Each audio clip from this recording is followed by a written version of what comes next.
BibleWorm, reading the Bible with BibleWorm.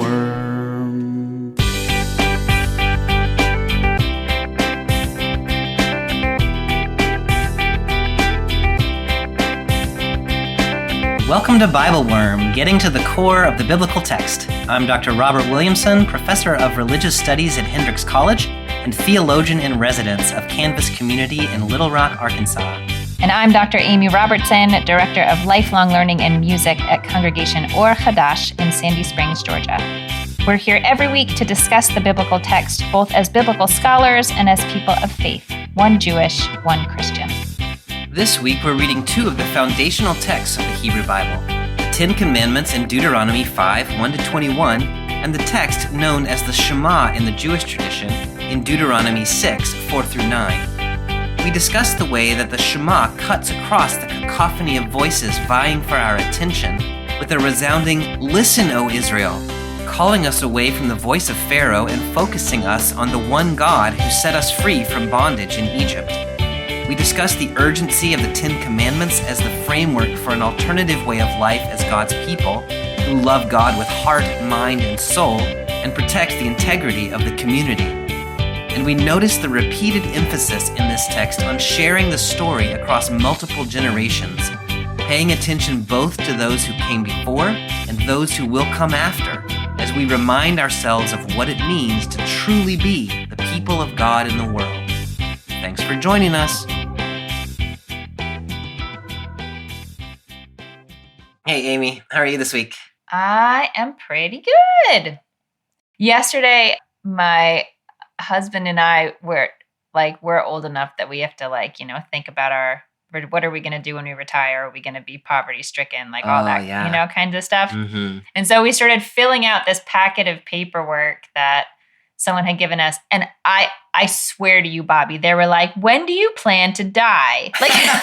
Yeah. First it was like, "When do you plan to retire?" And then it was like, "When do you plan to die?" And it was like, if I knew that, and how bad do you think your health situation is going to be? Yeah. I mean, if I knew these things, I wouldn't need a stupid packet. Right. Yeah. This has nothing to do with anything except that's kind of the excitement in my life. Yeah. I'm trying to It's funny how excitement predict changes as you get older. I know. I'm curious, when are you planning to die, Amy? I think there was a box that said, "Help me estimate." I checked that one. So you checked that one?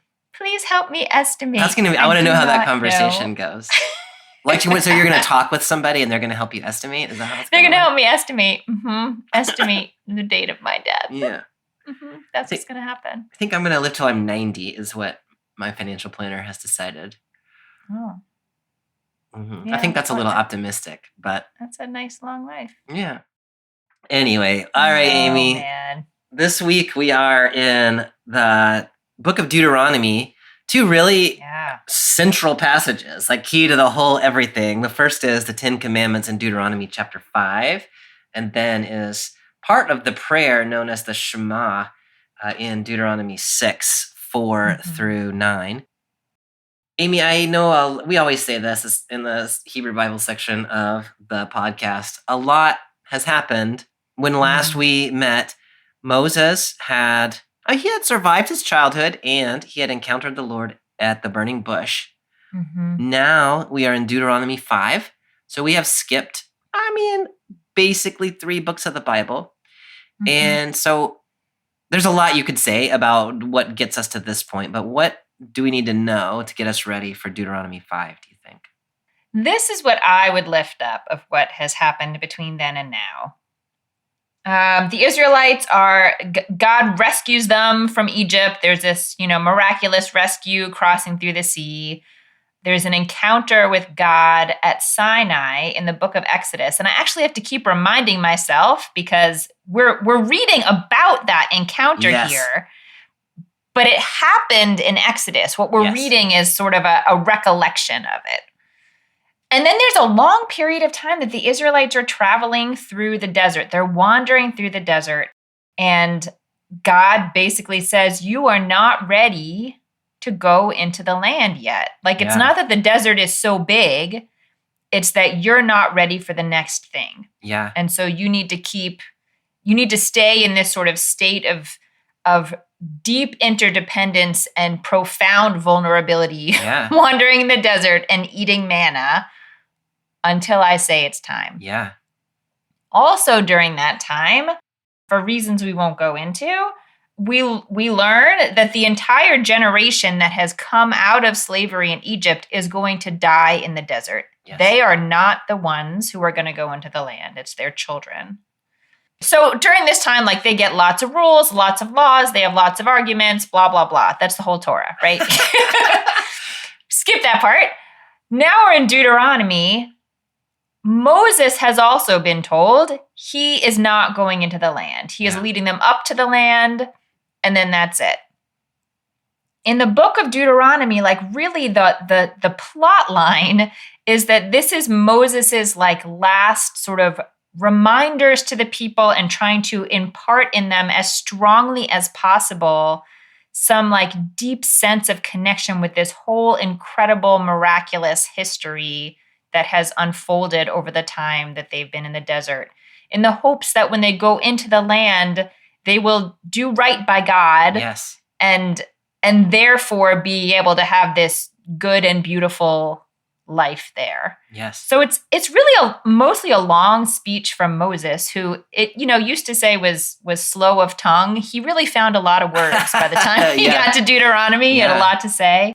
But he clearly feels a real sense of urgency in trying to impart this stuff to the people. It's like his last chance to steer them right. Yeah. I really like what you said there about they were not ready to enter into the land, and so they needed to stay in this period of vulnerability. When you say that, it rings true. Like, yes, that's what's happening, but I don't really think of it that way exactly. So I really like that. I just think of it as they were afraid of the Canaanite soldiers when they went to spy out the land, and God said, fine, if you're going to be a scaredy pants, you got to stay in the wilderness until you all die. Which, I mean, is also true. It's also true, yeah. But the reason that they're scared to go into the land is because they are not thinking in terms of like reliance on God and trusting in God to take care of them. And so they're not ready to go into the land. They're not prepared. I really like that framing of it that you've given us because, it's a land flowing with milk and honey, and it is a land of abundance. And you and I talk from time to time on the podcast about how there is clearly some anxiousness, both on God's part and then on Moses' part, about whether the people can handle being in a prosperous place after this long period of being first enslaved in Egypt and then wandering in the wilderness. Are they going to be able to handle prosperity? Yeah. I think that's such an interesting way to frame it, especially in our context where we live in a land of prosperity, at least you and I. And like, are we ready to handle it? And are our congregations and faith communities ready to handle it? Like, such an interesting framing. Yeah. So what we're reading then in chapter 5, verse 1 to 21 of Deuteronomy is Moses' retelling of the 10 Commandments. The 10 Commandments themselves were given the first time by God on Sinai back in Exodus 20. And then we've had a whole generation of wilderness wandering. And now Moses and really the next generation of Israel are looking over the promised land up on Mount Nebo. And Moses is saying, remember this covenant that God made with us back on Sinai. Yeah. So we're picking up then in Deuteronomy chapter 5. And so I will pick up in verse 1, and I'm reading the Common English Bible.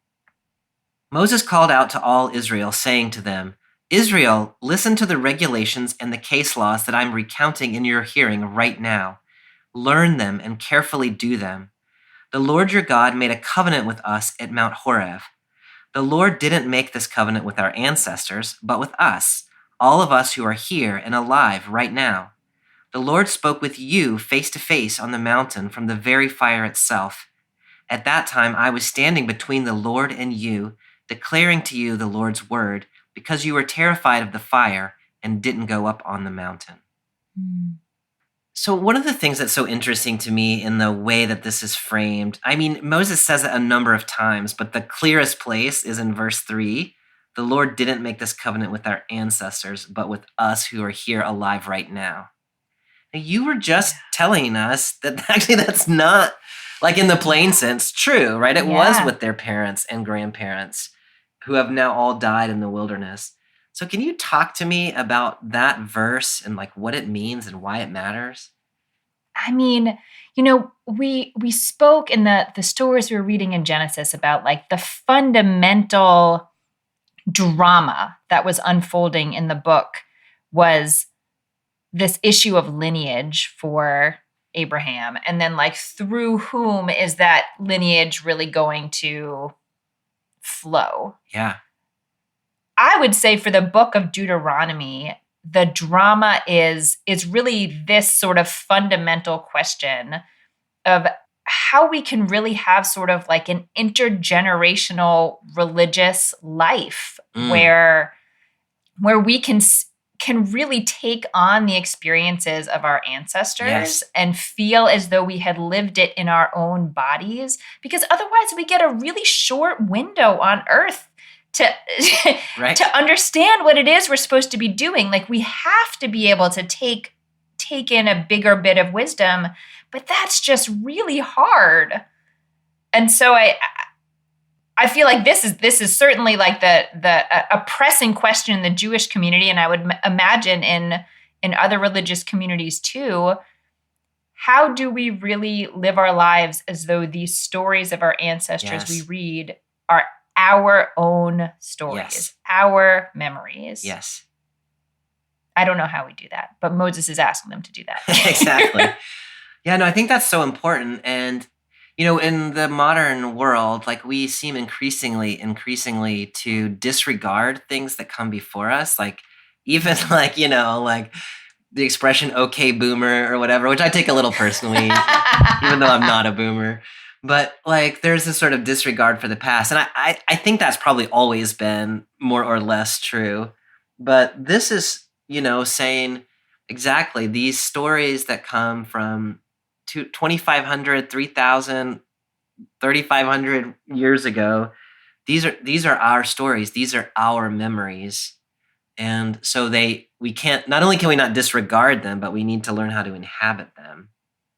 It's such an important way of thinking about what the biblical text is and how it relates to modern faith communities, to say, not only is like, this is the story that our ancestors told, but like here, it's this story happened to you. And I mean, I'm extrapolating a little bit to say that when Moses says that to the second generation or the third generation coming out of Egypt, that we can then say that about ourselves as inheritors of this text too. Mm-hmm. What are you telling me about a Jewish tradition that says like all Jews for all time, past and future, we're present in this moment? Yeah, that past and future, and whether you are born Jewish or you convert to Judaism at some point in your life, there is a tradition that every Jewish soul for all time was at Sinai. And that memory is deeply embedded somewhere in you. Yeah. And I think that story, that teaching is a way to try to bring this to life, like a recognition that if you don't have like a soul memory of that thing, it's hard to really inhabit it. But maybe if we can believe that our souls were there, we'll, I don't know, dig a little deeper and be able to bring it to life. I love that. Somewhere it's in you. You actually were present there. Mm-hmm. Just a beautiful idea. Now, Moses is very impassioned here. At least in the CEB, there's lots of exclamation points. But like what he's saying is, listen to the regulations and the case law, which is not exciting in the first instance. And so I'm just like... The case law translation is such a funny translation. I mean, it's good, it's accurate, but it just sounds so like... Yeah. The fine print. Yeah. Read the fine print. So I guess I'm just interested in the sense of urgency and also the not excitingness on the surface of it, at least for somebody like myself, of regulations and case law. I don't know what the question is exactly, but can you talk to me about, like, Moses is trying to get people to feel urgent about rules and regulations? Yeah, I mean, I have two thoughts as you ask that question. One is this text comes up in the Jewish calendar of reading in August. It's always an August text somewhere. And I love that because it's the time when parents are getting ready to send their kids off to college. Oh, yeah. And so this feels to me very much like your kids are launching into the world, and you know all the dangers that are out there, and you hope that you have done enough to teach them to live safely in the world, but they really could get themselves killed. Like, there are real dangers out there, and they don't, it's like no matter what you say to your 18-year-old, they don't, like, it just, like, thank God in some ways, right? Yeah. Thank God they don't have the fear that we have for them, many decades later. But that's really what I feel from Moses, is that, like, these are his children, and they're a lot younger than he is. They have not seen and heard the things that he has seen and heard. And you're right, case law is boring. Why would I want to know all these rules? Yeah. But at least what Moses has seen and experienced has led him to believe that, like, this is the only way. Like, there is no way for you to have a good and happy life if you don't pay attention to these things. And I know it's boring, but there's just no other way. Yeah, no, I love that, Amy. And, one of the things that we say to our kids is remember who you are. Like, there's things that we care about. And this sort of is that, right? Remember who you are. And let me tell you, like, this is the way we act in the world. I love your framing of that as, like, now you're going off on your own, and there's some stuff you got to remember. Moses uses the language of covenant in verse 3. The Lord didn't make this covenant with our ancestors. There's language about listening and about obeying. One of the things that you say from time to time is about, the Exodus from Egypt being about throwing off sort of one form of obedience that is required of you. And then, like, in Exodus 20, like 5 chapters later, now there's this whole other set of things that are expected of you. And so can you just remind me how you think about that, like one way of life shifting to another way of life and the importance of obedience in that? Yeah, I mean, I guess the way I understand it is, in Hebrew, the word for a slave is eved, from ayin vet dalet is the root of it. And the word for work or worship of God is avodah. Like, it's the same word. And the idea is that it's not that you were freed from slavery in Egypt in order to do whatever you want. And now you're like free and have no have no rules. It's that you are free to serve a power that is true and good and benevolent and huge, and not serve Pharaoh, not serve the forces of death, not serve capitalism, not serve, it is a freedom from that sort of world of falsehood, but it's not freedom to do whatever you want. And so when the Israelites are freed, they're freed into another set of expectations, but God, I guess, thank God, does not have like whips to make you do the stuff. Yeah. So whereas any kind of act of rebellion, if you are enslaved by an empire, would have immediate physical repercussions that would quickly teach you not to be doing that. That's generally not the way it works in the divine system. But I think that's what Moses is trying to impart, that level of, I don't know if I want to say fear, but I almost want to say fear. Like, fear is very motivating. Yeah.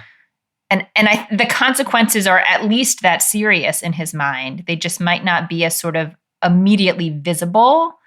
So it's a little harder for us to learn. Yeah.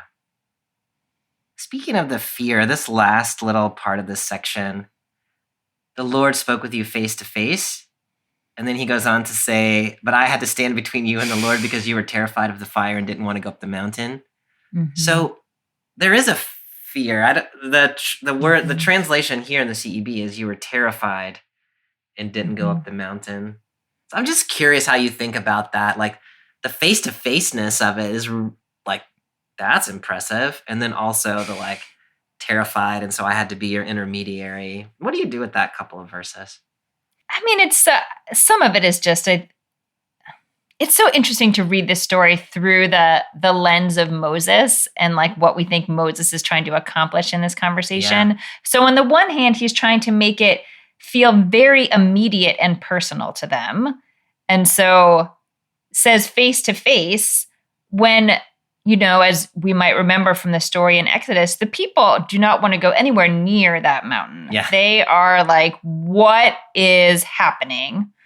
And so I don't know, I think Moses is trying to impart both that sort of God really is that personally invested in you and that like willing to have that kind of intimacy with you. And also the enormity of God's holiness and power is too much for many humans to encounter in that way.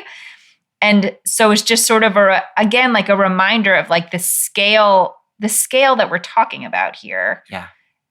But I don't think that it's in this particular section we're reading, but around this area of Deuteronomy, there's also a lot of like reminder, but God is invisible. So it's not, yeah, it's hard. It's hard to keep it in mind. Mm-hmm. That's what I've got. Did you do something else with that? No, I mean, I really love that. And then, the fact that this is framing the 10 Commandments, which are the core of the way of life that is given to Israel, is a way of saying both of those things. Like it's terrifying to be face to face with God. And also God is sometimes invisible. But one way you can live your life in God's presence in ways that are both tangible and not as frightening is to live this way of life that's being given to you. Mm-hmm. And you've helped me think about that sort of the 10 Commandments, but also the whole of the halakha as here's a way of living one's life in God's presence in clear and tangible, structured ways. And so this is a way of sort of Moses being the intermediary sort of in an ongoing basis is live your life this way. And that's the way you can encounter God. And it's not terrifying and it's not invisible. It's a way of life. It can actually be pretty straightforward. Yeah. Not necessarily easy, but but God is laying it all out. Yeah. This is what I want. Yeah. The last thing I want to say about this section is just a note, which is verse 2 calls the mountain they're on Horeb. Mm-hmm. That mountain is the same as Mount Sinai. Some places in the Torah called Sinai, some places called Horeb, and Deuteronomy tends to call it Horeb. Mm-hmm. I don't know if there's anything else to say about that other than so people aren't like, where the heck are we? Yeah, no, I think we're at Sinai. Hi, y'all. It's Amy, one of your friendly co-hosts, and I want to tell you why BibleWorm is important to me. There's a Jewish tradition that Torah study is best done with a partner, a Havruta, we call it, someone who pushes you beyond where you would have gone on your own. Bobby was essentially my Havruta for 10 years of grad school, and I've never found a thought partner quite like him. So when he asked if I wanted to read text together, there was no real thought process before I said yes. The decision to record this podcast the way we do was risky. We don't have a script. We don't pre-talk things. We are thinking together live. And it is my hope that precisely because of that, you feel invited to think along with us. Because everyone needs a Havruta. And if you don't have one, I hope you will let us be yours. If this way of being in relationship to biblical text speaks to you the way it speaks to me, I hope you'll help sustain us through Patreon at whatever level makes sense for you. There are some nice perks if you need them. Liturgies, videos, monthly discussion groups. This year I've added some recordings of the chanting of these texts that you might hear in a synagogue. Or you can just support us to show your appreciation and help us know that this work matters. Thanks for listening and for supporting us however you can. Okay, so picking up in the Ten Commandments, I'm just right at the very end of verse 5. Okay. The Lord said, I am the Lord your God who brought you out of Egypt, out of the house of slavery. You must have no other gods before me. Do not make an idol for yourself, no form whatsoever, of anything in the sky above or on the earth below or in the waters under the earth. Do not bow down to them or worship them, because I, the Lord your God, am a passionate God. I punish children for their parents' sins, even to the third and fourth generations of those who hate me. But I am loyal and gracious to the 1,000th generation of those who love me and keep my commandments. Do not use the Lord your God's name as if it were of no significance. The Lord won't forgive anyone who uses his name that way. Keep the Sabbath day and treat it as holy, exactly as the Lord your God commanded. 6 days you may work and do all your tasks, but the seventh day is a Sabbath to the Lord your God. Don't do any work on it, not you, your sons or daughters, your male or female servants, your oxen or donkeys, or any of your animals, or the immigrant who is living among you, so that your male and female servants can rest, just like you. Remember that you were a slave in Egypt, but the Lord your God brought you out from there with a strong hand and an outstretched arm. That's why the Lord your God commands you to keep the Sabbath day. Amy, one difference between the way the Ten Commandments are read in your Jewish tradition and my Protestant tradition is that in the Jewish tradition, if I'm right, the first commandment is actually, I am the Lord your God who brought you out of Egypt, out of the house of slavery. Is that right? Yeah. In my tradition, we think of that as like the prelude, right? So here's the reason why you should do the 10 following things. But that itself is not one of the commandments. Can you talk about like what the significance of that being a commandment is in your tradition? It's so interesting because there's not an action item. Yeah. You know? Nothing is commanded there. Yeah. Nothing is commanded. And yet, okay, I'm going to come about this a little bit backwards. When I was in college, I think this is a common, somewhat compulsive interest for Jews of that age. I just had so much Holocaust learning I felt called to do. And I really just threw my entire self into Holocaust learning and post-Holocaust theology and all of that. And one of the things I read was from a philosopher named Emil Fackenheim, who said that there's a tradition that there's 613 commandments in the Torah, but that the 614th commandment is to remember the Shoah, remember the Holocaust. And that makes some people mad because it's giving it the status of Torah, and doesn't have the status of Torah.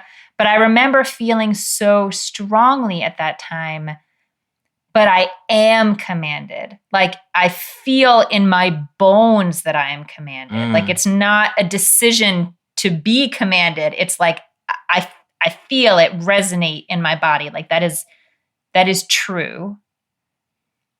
And so I mention that here because it's sort of the same thing. Like, remember the Holocaust. Okay, fine. That has a verb attached to it, but like, that's not really an action item either. Like, remember it, but it really directs it. It's like it directs your soul. It directs your heart. It like orients you in all things. And so I can see how saying, I am the Lord your God, that's not a commandment, that's sort of an introduction. But if you can feel that, the truth of that, like the weight of that in your bones, it does have real like repercussions for how you walk through the world and how you sort of take in all these things that are happening around you. It's very, it's non-specific. Yeah. But for me, at least, that is probably more so than any of the other commandments. That is the like compelling truth that I feel commanded to in my bones is that I have to remember that God is God and nothing else is. That's really beautiful, Amy. Thank you for that. I feel like that, whether you call it a commandment or don't call it a commandment, like what you just said, I think is so fundamentally true, that everything that comes after is dependent on that thing. And so whether it's a prelude, whether it's a commandment, like it is the basis on which the whole rest of the life that is being given to you, not just in the 10 Commandments, but in the whole Torah, like that's the essence of it and the thing upon which everything else is built. I also think that, so it is, I remember that I am God. It is also who brought you out of Egypt, who brought you out of slavery, which to me goes back to what you were saying earlier about what God is giving here is an alternative to something else that we know in the world, which is the economy, the social practice, the way of framing the religious life, the economic life of Egypt, biblical Egypt as given in the Bible. Right. Which we can see then sort of like repeat itself throughout history, right? And the sort of like anxious accumulation, forced labor. We were talking last time about disgust at people who are considered not to be fully human in the way that the elites of society are fully human. Like all of that, God set Israel free from that so that they could do something alternative to all of that. And then here's the basis for what that's going to look like. So that sort of sharpness of, it's not just here's some things God wants you to do. It is God is giving you an alternative to this other way, this dehumanizing way of living. And it's some work to live in ways that are not dehumanizing.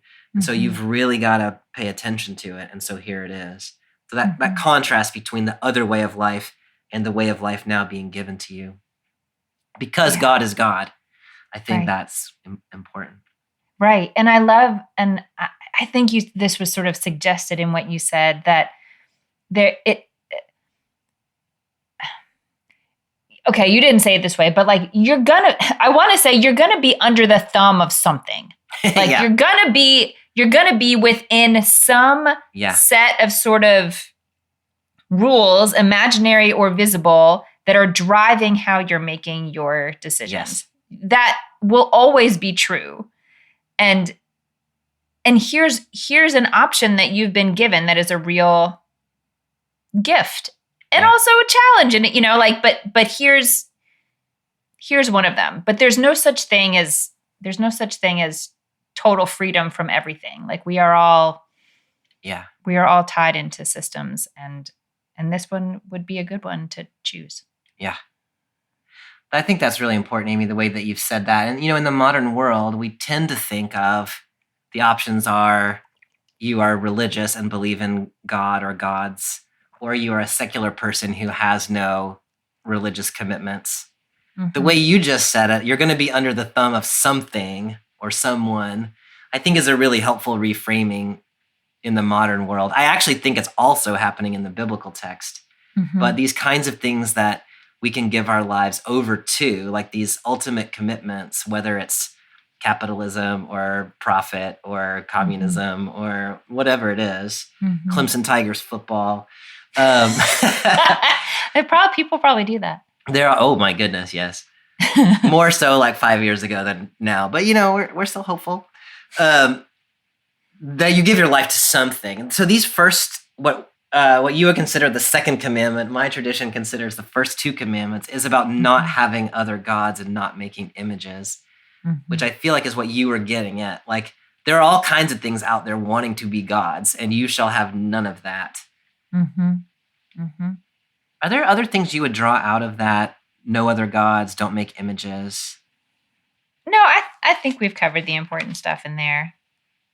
I have in my translation, it doesn't, yours said you shall not make for yourself an idol. Like I think it went just right in with idol. Do not make an idol for yourself. Yeah. Mine is you shall not make a sculpted image, any likeness of what is in heaven or above. And then it goes on to you'll have no other gods before me. So it's a little less clear that like direct relationship that the item you would be making is intended as an idol. But for me, that just led into this like interesting thinking about the way that we sort of worship the images that are before us, and we take them to be real, even if they're not really real, Yeah. and all of that. But I think that might be a rabbit hole for us to try to go down now. Yeah. An interesting one, but Yeah. a rabbit hole nonetheless. No, I really like that. I think, there's so much sort of waiting there. Mm.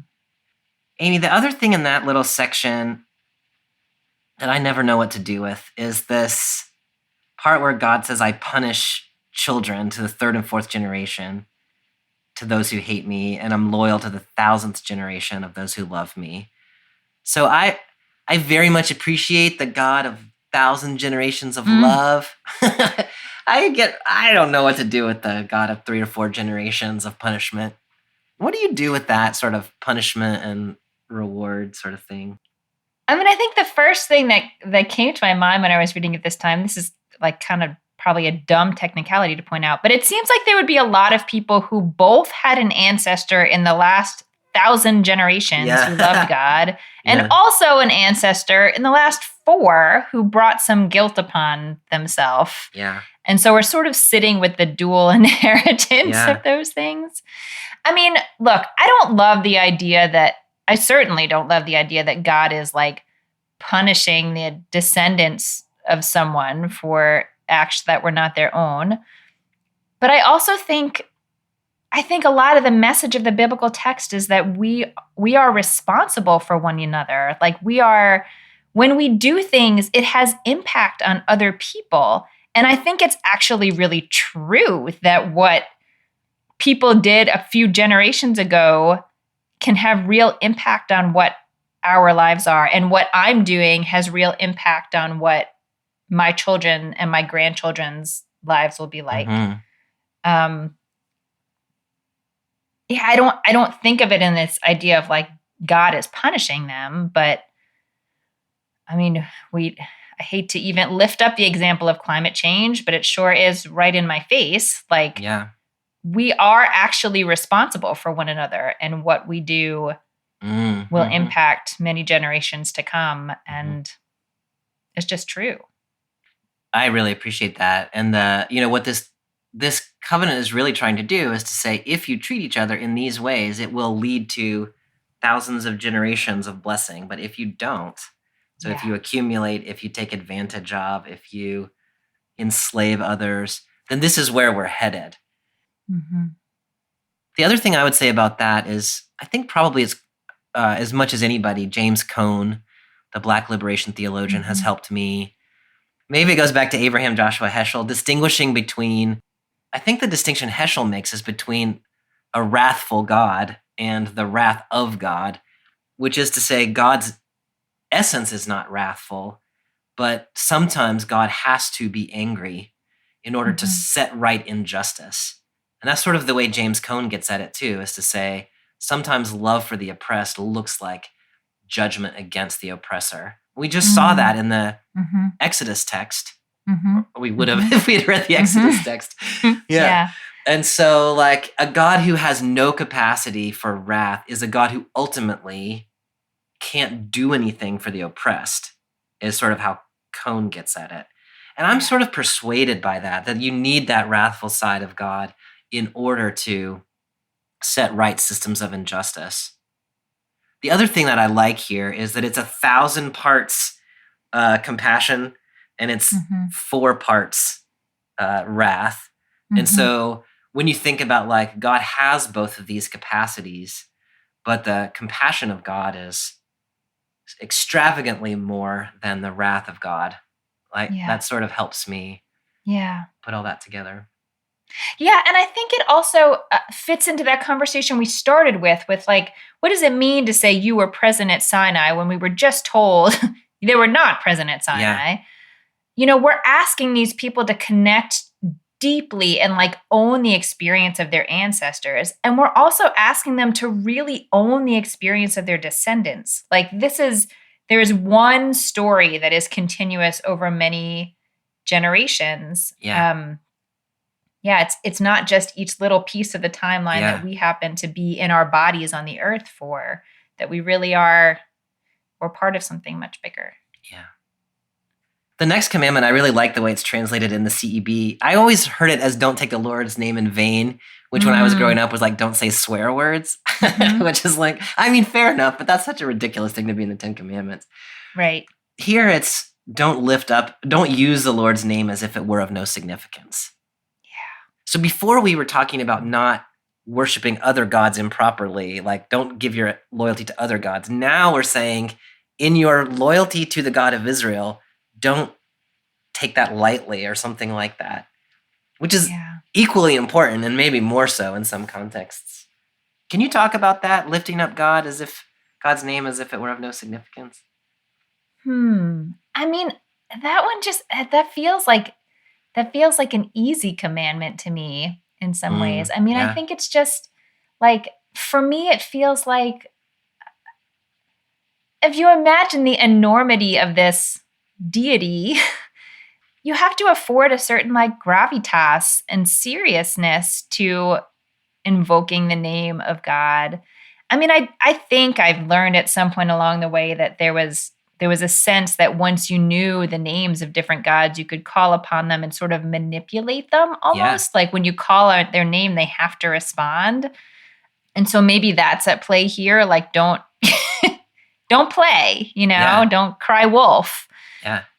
But for me, it's just, I don't know, like being able to have enough distance from a situation to know, like, is this really important enough to invoke this most big and true and real thing as God? Or can I like dial it down a notch? Yeah. and just handle it myself, not everything needs to go from 0 to 60 in 10 seconds. I agree with you that it seems like a fairly straightforward commandment. And then also, the way that I translate this in my own mind is don't invoke God's name for things that are not worthy of God. And partly the way I think about it is not that I might get God engaged in things that are not worthy, but that when I use God's name, people are going to respond thinking that this is God's will. And so I got to be careful about what I say God is about. And if you frame it that way, like half of our public discourse is people invoking God's name for things that are not worthy of God, right? And the thing that's coming to mind for me is like, like a meme with a American flag and an eagle and a cross, which conflate that kind of American political, like foreign and domestic agenda with like the will of God. And you can scare people or inspire people into things by attaching God's name to them that arguably God does not really care about, right? And so it's the co-opting of God. It's like if Pharaoh had decided to like say like, I'm doing this in the name of the God of Israel. And then like, no, you're not. Right. And so that's sort of like putting God's name on things that in fact are representative of the other way of life here. No, I think that's exactly right. So I mentioned this transitional commandment of Sabbath. I just want to ask you, basically I want to ask you two questions. One is, why do you think the Sabbath is so important as to be in the Ten Commandments? The second is the framing here about remembering that you are a slave. But let me ask you the first part of that first, which is why, like in all the things that God could command, why is rest so important? I mean, I can tell you what is sort of most appealing to me, I guess. It's the Sabbath is so interesting because it's already in the creation story, we're talking about rest on the seventh day. And there are other iterations of this commandment where it's really sort of an act of like imitatio Dei to take that day of rest. Here it's given a different reason. For me, it feels like almost an act of humility, like a recognition that the work we do is important and we should do it. And when we don't do it, the sun will still rise and the world continues. And we should understand that we are important, but we shouldn't think that we are so important that creation cannot go a single day without our work. Yeah. I feel like it's sort of a way to right relationships in the world a little bit, that we can be sort of on equal footing. There's this beautiful teaching I read, I think this summer, that as you sort of come out into your yard on Shabbat and see a flower, you are prohibited because it's Shabbat from picking the flower. And that's a beautiful thing to not even have in your mind. What should I do about how beautiful that flower is? Should I bring it into my house? Should I give it to my neighbor? You shouldn't do anything about it. You should love the flower. Like that flower is right now a creature of God on equal footing with you. And here you are in a field, and isn't that lovely? That, of course, is like a teaching that comes from many, many generations later. But I think just that idea that we need to sometimes stop trying to shape things and just appreciate how they are. Kind of like it stops that like avalanche a little bit of progress. I love that, Amy. And to me, it's like, it's not in this text, but it is in this text in that sense of, I was asking you about why the framing in terms of Egypt and slavery. And what you just said, I think, frames that really nicely, which is there is a way of thinking, which was exemplified in the biblical text by Pharaoh, which is about forcing labor. It is about building cities to accumulate excess. It's about sort of this constant frantic claiming of things as mine. And this commandment, the way it's framed here, breaks that. You should not be asking, do I own that flower? Can I take that flower for myself? Because this is breaking that cycle of ownership and accumulation. Where that then plays out with human beings is because you know what it's like to be exploited in an economic system, you should not exploit others in an economic system. You should take 1/7 of the profits you could maximize and willingly give them away so that people who work for you can rest and so that you yourself can rest. So not only does it sort of like imitatio Dei, but also the sort of not imitatio de Pharaoh, right? We've got to live our life in some other way that is not about economic exploitation. I love taking the Exodus version of that commandment and the Deuteronomy version together and sort of holding them. This one to me is about the accumulation economy and not taking advantage of other people. Yeah, it's so clear in here. If you pull out the middle section of verses 13 and 14, or even just 14, you shall not do any work, ...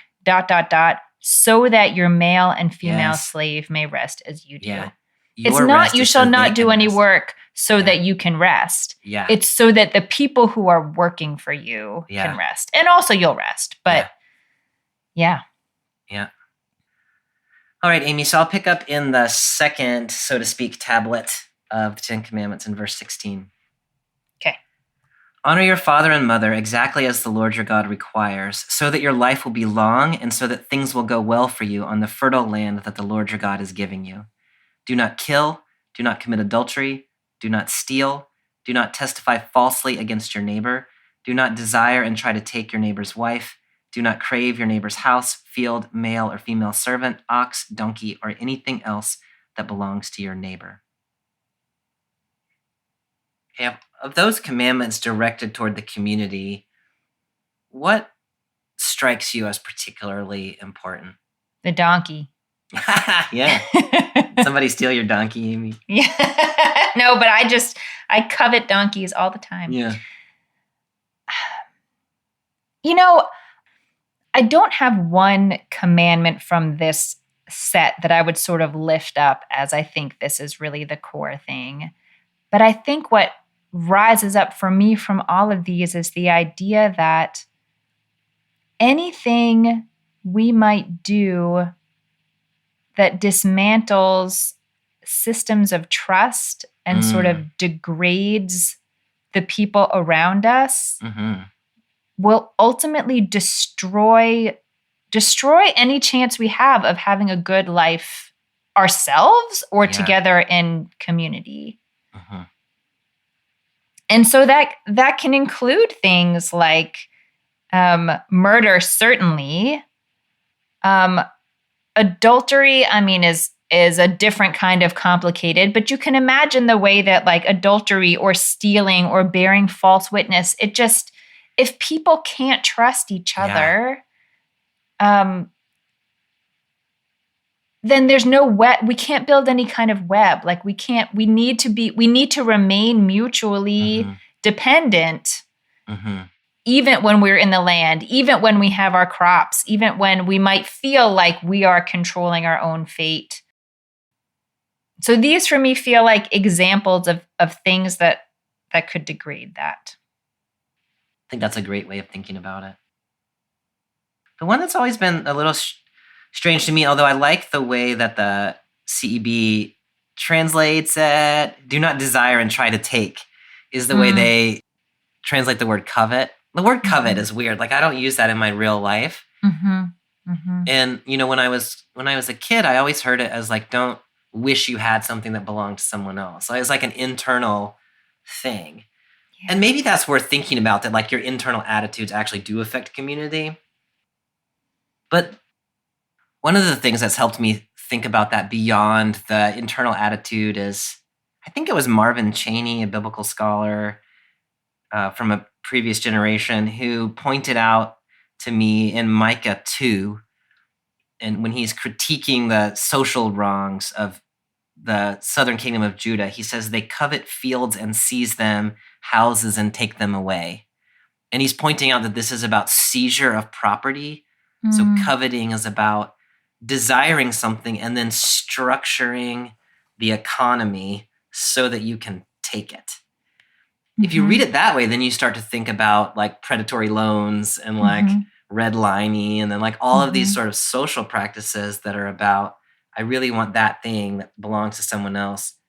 So how can I use my power? I manipulate the system so that it becomes mine? Yeah. Right, which is different than what we might call stealing, where like you haven't manipulated the system, you've just broken the rule. Yeah. Now you've figured out how to change the rule. Yes. But you've still taken it. Yeah. Which then shifts coveting from being like this internal attitude to being like a really insidious kind of social behavior. Yeah. Like stealing amplified. Yeah. It's not just snatching someone's purse, but it's stacking the decks against them. Yeah. Amy, what else? I don't think we need to probably talk through each of these one by one, but is there anything else that you see in this section that you really want to pull out? I mean, I think I just want to do one more sort of tie. Like I know that sometimes the first half are seen as commandments related to God, and the second half are seen as commandments related to relationships among humans. And I think that's valid.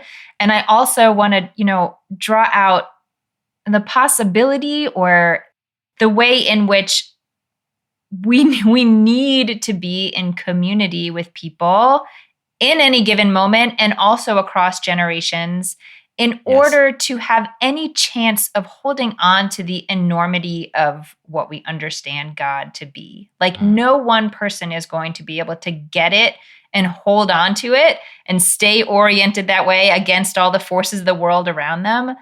We actually really need people around us in order to hold on to that first thing that like, I am the Lord your God, because we'll forget. Yeah. And so we have to tend to those relationships for their own good. Yeah. And also for any possibility of holding on to this invisible but really true thing. I love that. And that helps me like coming back to I guess that's the fifth commandment about honoring your father and mother so that your life will be long. Like I like the way you're thinking about that, or at least what I took you to be thinking as like honor the generations that come before. And also you were talking earlier about the generations that come after. And so when you read these together, that you are not an autonomous individual, or your generation is not its own thing. Like we're not Generation X and Generation Millennial and Generation Z or whatever, but we all belong to each other. And if we could get that right, that would go not just in the life of faith, but also in the life of the world. I think that would go a long way toward setting things right. Speaking of that, the narrative lectionary takes us finally down into Deuteronomy chapter 6, verses 4 through 9, which is about remembering and passing along to future generations what you have experienced. So I'm going to read that and then we'll talk about it. Israel, listen, our God is the Lord, only the Lord. Love the Lord your God with all your heart, all your being, and all your strength. These words that I am commanding you today must always be on your minds. Recite them to your children. Talk about them when you are sitting around your house and when you are out and about, when you are lying down and when you are getting up. Tie them on your hand as a sign. They should be on your forehead as a symbol. Write them on your house's doorframes and on your city's gates. Amy, I feel like it's hard to sort of overstate how important this little section of text is in the Jewish tradition. Like one of the daily prayers, the Shema begins here, right? Mm-hmm. Can you talk? I mean, I want to know just like all the things, but that Deuteronomy 6:4, Shema Yisrael, our Lord is one, or however you want to translate that. Can you just talk about that, sort of the importance of listening and how you understand that particular verse? Gosh, it's almost like this verse is so like ubiquitous in Jewish life that it's almost hard to even talk about anymore. This like you say it in the morning, you say it when you go to bed, you say it at all the services all the time. We teach it to the kids in sign language. They're like, it's it's everywhere. It's everywhere. And we often say, and I think it's true, that there's not really a Jewish like creed. There's, but if there were one, it would be this. Yeah. And one of the things that I think is so interesting to me is that we don't just say the Lord is our God, the Lord is one, or the Lord alone, however you want to translate that. We continue to chant out loud this next part about loving the Lord your God with all your heart and all your soul and all your might. Yeah. Like we're reading the instructions. Like these are given as instructions to ourselves, and we're in part like enacting it by reading the instructions aloud. And I just think that's so like, I don't know, meta. Yeah.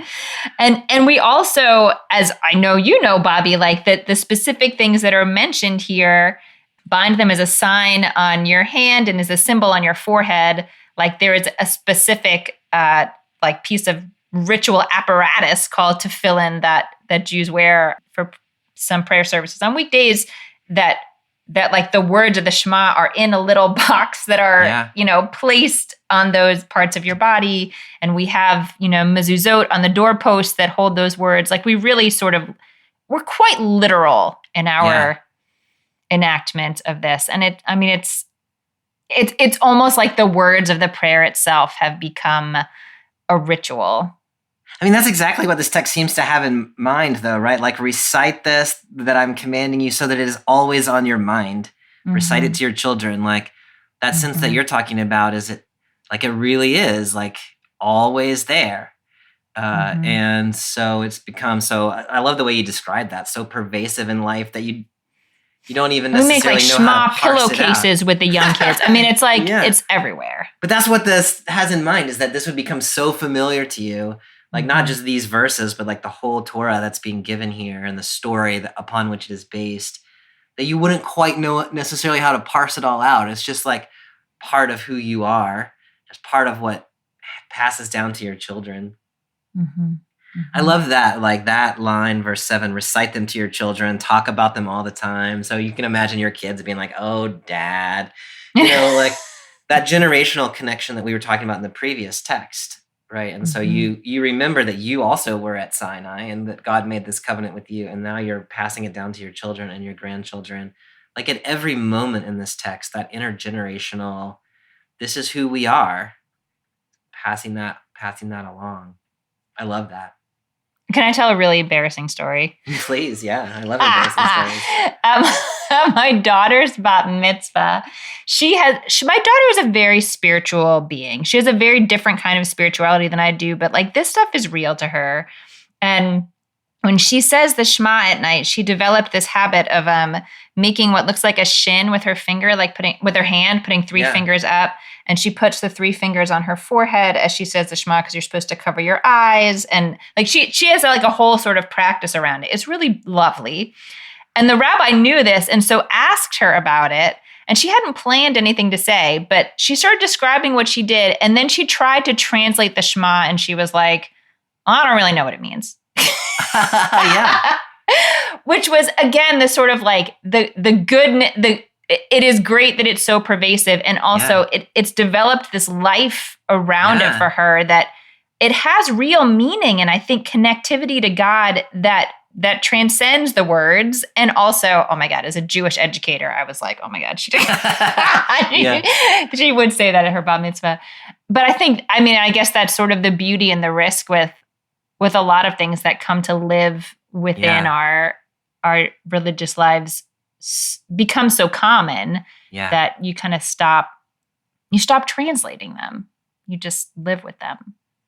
I really love that. And as a text scholar too, that sort of stresses me out. Like, all I want to do is think about, well, what does it mean? Or like, what could it mean? And how, like, what are the different openings? But I often have trouble answering the other side of that, which is like, how does that shape you as a human being? And so for somebody like that, like your daughter, to have clearly being shaped by it on a daily basis, that's a really helpful corrective to the sort of overly interpretive mindset. Like somewhere in that somewhere in between would be good. It's really beautiful. Yeah. I know the word Shema here is translated as listen.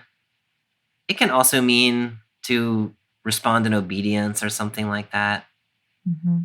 Can you, to me, those 2 words, like listen and obey, feel really different in English. I'm just curious how you hold those 2 sort of senses of Shema. It's so funny. In English, to me, in some ways they don't. Like, because I picture parents saying like, listen. Yeah, that tone. What do you say with that tone? Yeah. Implies obey. Yeah. It almost reminds me of, we've talked about hineni before, but which means like, here I am. But just hine by itself sometimes is translated behold. Like, it has this like urgent, putting something right in front of your face quality about it. So, I prefer the translation like look, like look at this thing right here. And I feel Shema the same way as like, and I kind of like that it's not visual, that it's like tune out the things that are directly around you. Like don't be distracted. Yeah. Like incline your ear, listen. And there is an obedience that comes with it. But, as we were saying, there's this, at least in this first line, it's just what they want you to hear is the fact that the Lord is our God. Yeah. Like, it kind of goes back to that same statement that is either a commandment or the opening. Yeah, that's exactly right. I was listening to you say that, and I was thinking about the sort of cacophony of voices that's always vying for our attention. And in a very real sense, like, you will follow whoever you're listening to. Like, over time, you get shaped by the voices that you hear. Like, Google and Facebook have figured this out, right? And now they know how to advertise to us. And so they like reinforce our way of being in the world.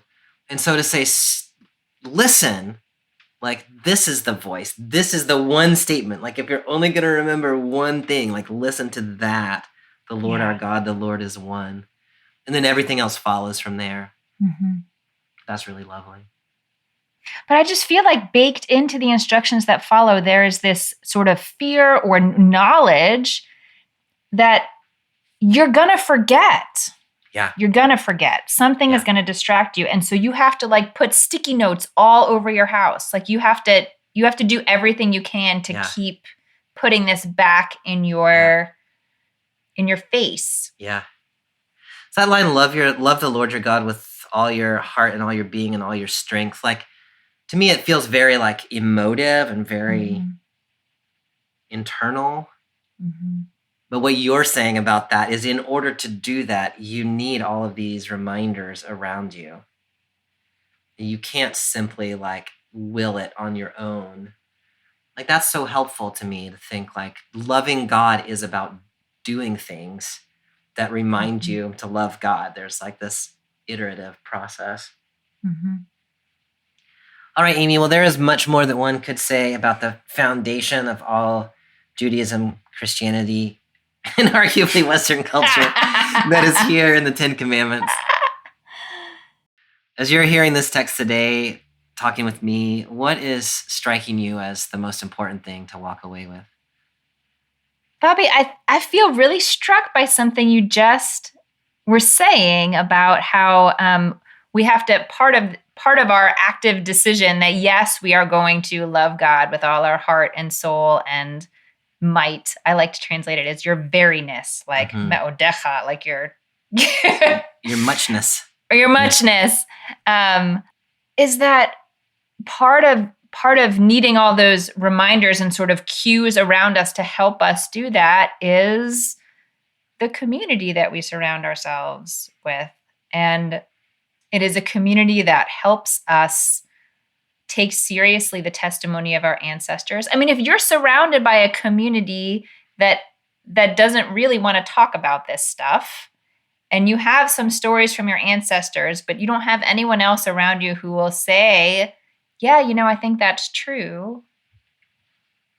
Or even who will engage seriously in the conversation with you. It's hard. This is hard. I mean, it seems like it shouldn't be hard to do this, but it is hard to do this. It is hard to keep front and center the idea that there's this invisible divine force in the world that we're supposed to be orienting our life towards. And I think what this text just says over and over to me in different ways is that we are each other's support system in doing this. And you have to help the people around you to lean into this. And you have to be willing to remind yourself in every way you can. And we are, you said earlier, we are responsible for each other. And I think that is what this text says to me. We are responsible for each other across generations and right now. I love that, Amy. And I want to affirm everything that you said. And also, I want to come back to that prelude to the Ten Commandments or the first commandment. I am the Lord your God who brought you out of Egypt, out of the house of slavery.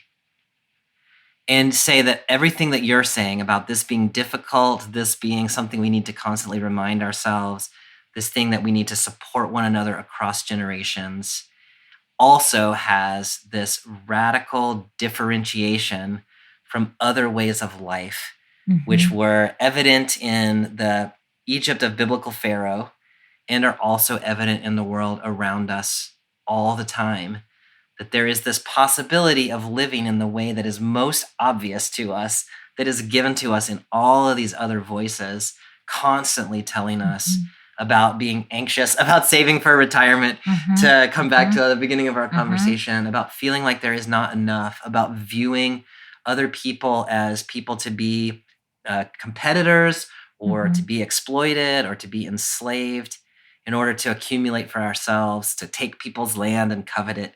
Like all of this is the way of life that is given to us by the voices so often around us. And so this thing that we are orienting to as a community that we all need each other for is to live out this radically different way of life in which we express love for God by expressing the wholeness of relationship in the human community. And we refuse to exploit each other. We refuse to take what belongs to each other. We refuse to structure society in ways that privilege ourselves at the expense of others.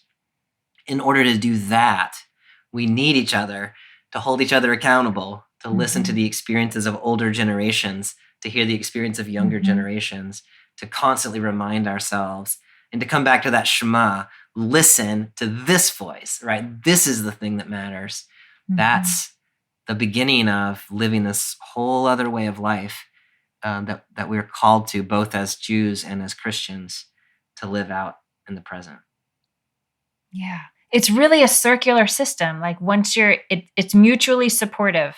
It's a mutually supportive system, but you're right. There are 1,000 voices suggesting something else. Mm-hmm. All right, Amy, I think that might be the 4th or 5th time we've talked about that text, but I always feel like I come out with something kind of different from it. So thank you for that. That's the hope. That's the hope. Next week, we are going to be over in the book of Ruth in chapter 1, verses 1 to 17, and a little bit at the end in chapter 4. Ruth. All right. There you go. Yeah. That sounds good. Well, thanks for a great conversation, Bobby. You too. I'll see you next time. Bye.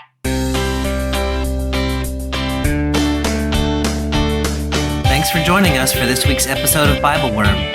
If you've enjoyed this free podcast, we hope you'll help us keep it going by joining our Patreon for as little as $4 per month. You can also sign up for other goodies like early access, video lectures, weekly liturgies, and more.